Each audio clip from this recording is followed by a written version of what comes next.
पूजा hello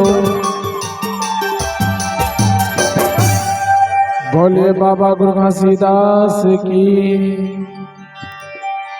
जय।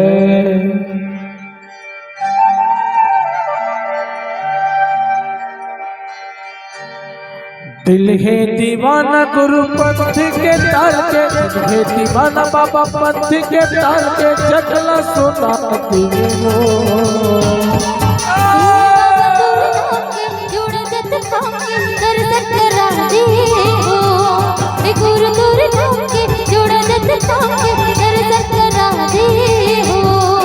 दिल है दीवाना गुरु पंथ के तार के, दिल है दीवाना बाबा पंथ के तार के, जगला सुनाती हो बाबा तोर नाम के जोड़ा जत खाम के दर्शन करा दे हो, गुरु तोर नाम के जोड़ा जत खाम के दर्शन करा दे हो।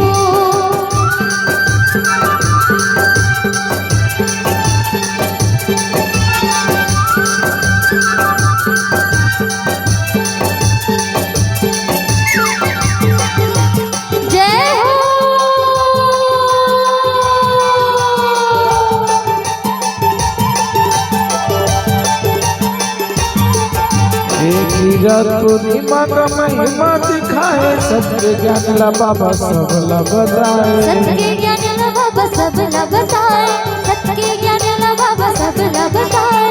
मरे बचिया लगत है जिलाए, माता सपुरा ला हो अमृत पिलाए, माता सपुरा ला हो अमृत पिलाए, माता सपुरा ला हो अमृत पिलाए।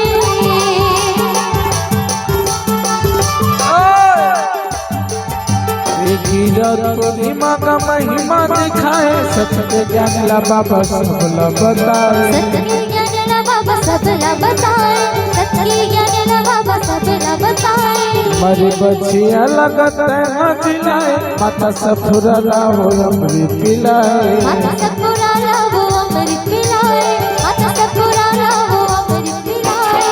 सबके अंजोर बाबा महिमा में तो, सबके अंजोर घासी महिमा में तो, जगला दिखाती हो बाबा तोर नाम के जोड़ा जत खाम के दर्शन करा दे हो, गुरु तोर नाम के जोड़ा जत खाम के दर्शन करा दे हो।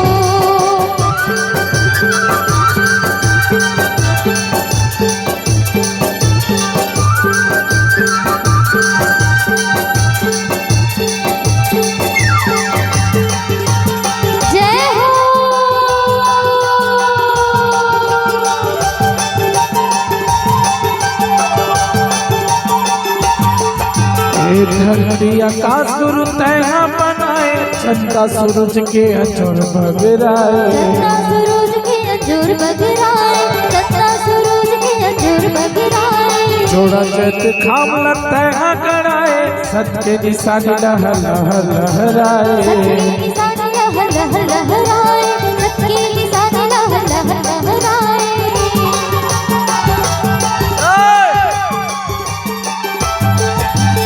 धरती आकाश गुरु तैहा बनाए, चंदा सूरज के अजोर बगराए, चंदा सूरज के अजोर बगराए, चंदा सूरज के अजोर बगराए। जोड़ा जत खाम लगता है गड़ाए, सत्य निशानी लह लह लहराए, सत्य निशानी लह लह लहराए, सत्य निशानी लह लह लहराए। ये दुनिया में सोर तोर सत के अजोर, दुनिया में सोर तोर सत के अजोर, डंका बजाती हो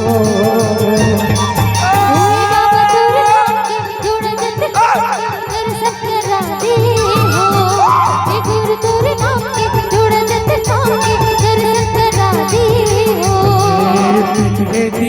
गुरु पंथी के ताल के हे दीवाना बाबा पंथी के ताल के चकला सुना दिए हो।